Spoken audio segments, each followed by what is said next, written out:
IUI ఇంకా side effects లేకుండా ఇన్ఫెర్టిలిటీకి శాశ్వత పరిష్కారం హోమియోకేర్ ఇంటర్నేషనల్. నమస్కారం రవీంద్రనాథ్ గారు. నమస్కారం అండి నాగరాజు గారు. సార్, వేదిక వాస్తు ప్రకారం కనుక మనం చూసుకుంటే అంటే ఇంట్లో ఈస్ట్ వెస్ట్ సౌత్ నార్త్ అని చెప్పేసి మనం జనరల్ క్యాలిక్యులేషన్స్ అయితే ఉంటాయి మనకి. చిత్రపటం ఎస్పెషల్లీ హనుమాన్ చిత్రపటం పలానా ఏరియాలోనే ఉండాలి, బట్ కొన్ని మాత్రమే అందులో పెట్టుకోవాలి వాస్తు ప్రకారం. సో దానివల్ల ఏంటంటే రెగ్యులర్ ఒక్కొక్క మోటివ్ మనకు కనిపిస్తూ ఉంటుందని చెప్పేసి అంటూ ఉంటారు. ఎక్కడ పెట్టాలి, ఏ ఏరియాలో ఏ విధంగా పెట్టుకుంటే వేదిక వాస్తు అసలు దానికి ఏం చెప్తుంది? చిత్రపటాలు అంటే సాక్షాత్తు భగవన్మూర్తి యొక్క ఆయనని మనం ఏదైతే మనం ఆరాధనగా కొలుచుకుంటామో అటువంటి మూర్తుల్ని మనం అన్ని చోట్ల పెట్టుకోవడానికి ప్రయత్నిస్తుంటాం. అది సర్వసాధారణం. మన చిన్నప్పటి నుంచి మన సంస్కారంలో అదొక పద్ధతిగా అయిపోయింది మనకి. ఈ మూర్తుల్లో కూడా కొన్ని మూర్తులు పెడతాము, కొన్ని చిత్రపటాలుగా మీరు అన్నట్టుగా అందులో పెడుతుంటాం. ముఖ్యంగా రాముల వారి విగ్రహాలు అయితేనేమి, ఆంజనేయ స్వామి విగ్రహాలు అయితేనేమి, శివపార్వతుల విగ్రహాలు అయితేనేమి, ఇట్లా రకరకాల విగ్రహాలు ఇంట్లో ఆయా ఆరాధనా ప్రక్రియలో భాగంగా మనం వాటన్నిటిని కూడా పెట్టుకుంటాం. వాస్తు దోషాలు తొలగడానికి కూడా ఇవి చాలా విశేషమైనటువంటి ప్రభావాన్ని కూడా చూపుతాయి. అయితే ఏ మూలల్లో ఇటువంటి విగ్రహమూర్తుల్ని చిత్రపటాలని మనం పెట్టుకోవడం వల్ల వాస్తు దోషాలు తొలగిపోతాయని చెప్పడానికి కూడా ప్రత్యేకమైనటువంటి విధి విధానాలు శాస్త్రంలో కూడా కొన్ని రకాల విశేషాంశాలు కూడా ఉండడం జరిగింది. అయితే ఈరోజు మీకు నేను ఆంజనేయ స్వామి వారు హనుమాను యొక్క మూర్తుల్ని, ఆయన యొక్క చిత్రపటాలని మనం ఏ చిత్రపటాలు పెట్టకూడదు, ఏ చిత్రపటాలు పెట్టకూడదు. మళ్ళీ చిత్రపటం వేరు, విగ్రహం వేరు. విగ్రహానికి కొన్ని నియమ నిబంధనలు ఉంటాయి, చిత్రపటాలకు కొన్ని నియమ నిబంధనలు ఉంటాయి.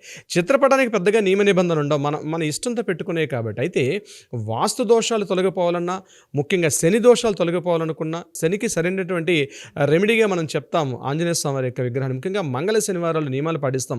శని యొక్క దోషాలు తొలగిపోవాలన్నా, ఆర్థిక సమస్యలు తొలగిపోవాలన్నా, ఏదైనా ఆ అడ్డంకులు మనం చేస్తున్న పనిలో ఎటువంటి అడ్డంకులు వస్తున్నా అంటే కంటిన్యూ పనిలో ఆ గ్యాప్ వస్తూ పనిలో ఆటంకాలు తొలగిపోవాలంటే తప్పనిసరిగా మనం ఆంజనేయ స్వామి యొక్క చిత్రపటాలని మనం పెట్టుకోవడం జరుగుతుంది. అయితే ఆంజనేయ స్వామి యొక్క చిత్రపటాలు రకరకాల భంగిమల్లో ఉంటాయి మనకి. అయితే అన్ని రకాల భంగిమలు మనం పెట్టొచ్చా అంటే పెట్టకూడదు.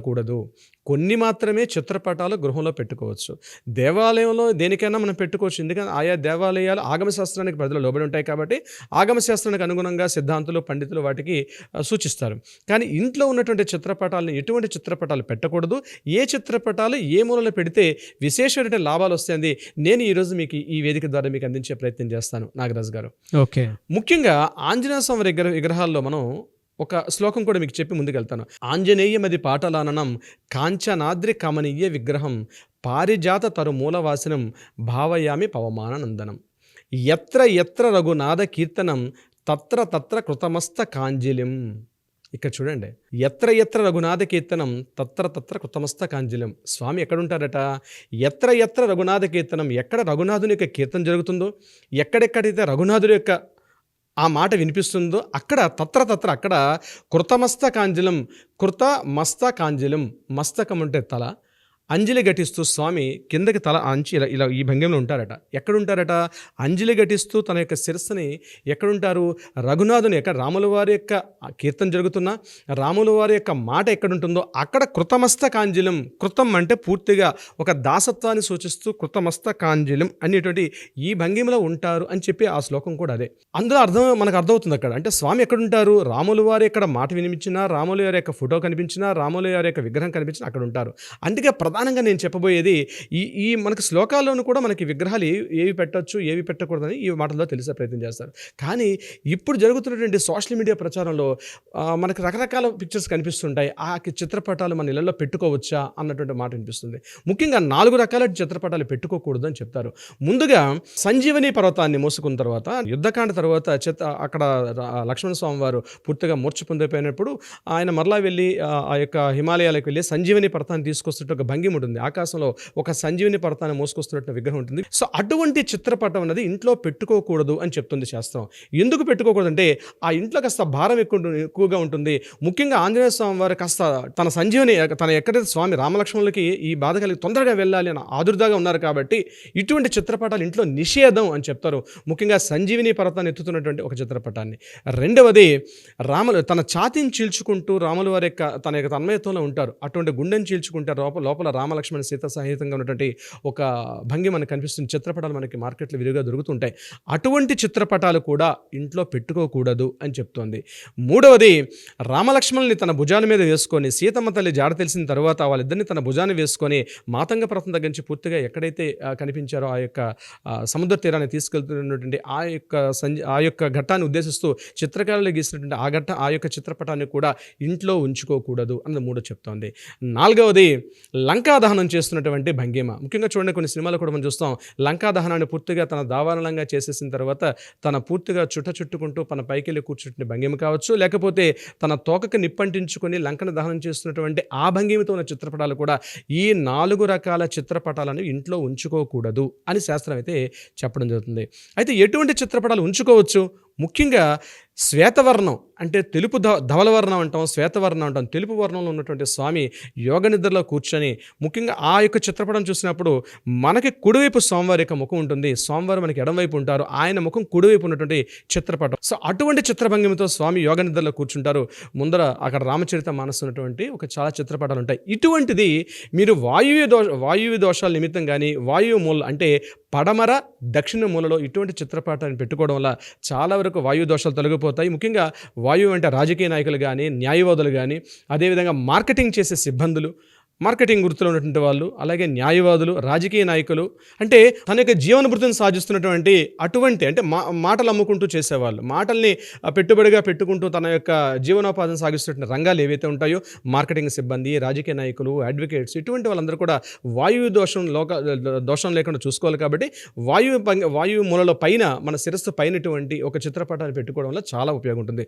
ముఖ్యంగా శని దోషాలు ఉన్న వాళ్ళు, అష్టమ శని కావచ్చు, అర్ధాష్టమ శని కావచ్చు, ఏలినాటి శని కావచ్చు, ఇటువంటి ఏ రకమైన దోషాలు ఉన్న వాళ్ళైనా సరే తప్పనిసరిగా ఇంట్లో ఒక ఆంజనేయ స్వామి యొక్క చిత్రపటం, ఇప్పుడు నేను చెప్పినటువంటి చిత్రపటం ఎటువంటి దోషాలు లేకుండా పూర్తి స్థాయిలో ఇటువంటి చిత్రపటాన్ని పెట్టుకోవడం వల్ల మంచిది. అయితే విగ్రహాలు పెట్టుకోవచ్చా అన్న క్వశ్చన్ కూడా చాలామంది వేస్తారు. నేనైతే విగ్రహాలు ఇంట్లో పెట్టుకోకూడదని నేనైతే సూచిస్తాను. ఎందుకంటే ఆంజనేయ స్వామి యొక్క విగ్రహం పెట్టేటప్పుడు నియమ నిబంధనలు, కొన్ని ఆచారాలు, కొన్ని పద్ధతులు అనేక చేయాల్సిన అవసరం ఉంటుంది. సో ఇప్పుడున్నటువంటి దైనందిన ఈ యొక్క డైలీ రొటీన్ లైఫ్లో ఇంత బిజీ షెడ్యూల్లో మనం చేయడం అనేది చాలా కష్టం. కాబట్టి విగ్రహాలు పెట్టుకోకూడదు అని సూచిస్తాను. అలంకారప్రాయంగా కూడా విగ్రహాలు అనేవి పెట్టుకోవద్దు. ముఖ్యంగా శివలింగాలు కావచ్చు, అదేవిధంగా శివపార్వతుల యొక్క విగ్రహాలు కావచ్చు, ఇప్పుడు నేను చెప్పినటువంటి ఆంజనేయ స్వామి యొక్క విగ్రహాలు కావచ్చు, ఇటువంటివి విగ్రహాలు పెట్టుకోవడం తగ్గించుకుంటే మంచిది. ఇంకొక విషయం కూడా నేను చెప్తాను. ముఖ్యంగా పడక గది, మాస్టర్ బెడ్రూమ్లో కానీ, చిల్డ్రన్స్ బెడ్రూమ్లో కానీ ఎట్టి పరిస్థితుల్లో కూడా ఆంజనేయ స్వామి వారి యొక్క ఇటువంటి యొక్క మూర్తి చిత్రపటం కానీ విగ్రహం కానీ ఎట్టి పరిస్థితుల్లో కూడా పెట్టుకోకూడదు. ఇది పూర్తిగా నిషేధం అని పూర్తిగా శాస్త్రం చెప్తుంది. దీనికి సంబంధించి ఇంకా ఏమైనా డౌట్స్ ఏమైనా ఉంటే తప్పనిసరిగా నాగరాజు గారు తర్వాత ఎపిసోడ్లో మనం క్లియర్గా మాట్లాడదాం. Anyways thank you so much Ravindranath గారు. అయితే వాస్తు ప్రకారం చాలామంది వాళ్ళ ఇళ్లలో వాళ్ళకి కావాల్సినటువంటి రిక్వైర్మెంట్స్ ఏవైతే ఉంటాయో దాన్ని తగ్గట్టు ఇంటిని మార్చుకొని హెల్తీగాను, అబండెన్స్ గాను, ఒక్కొక్క లక్కీ హోమ్గా మార్చుకోవాలి అనుకున్నటువంటి వాళ్ళు ఉంటారు. అటువంటి వాళ్ళు ఎవరైనా సరే, అంటే కొంతమందికి ఫినాన్షియల్ ప్రాబ్లమ్స్ ఉంటాయి, హెల్త్ ప్రాబ్లమ్స్ ఉంటాయి, గొడవలు అవుతూ ఉంటాయి, రెగ్యులర్గా ఇళ్లలో వాస్తు ఎఫెక్ట్ కూడా ఉంటుందని చెప్పేసి అంటూ ఉంటారు.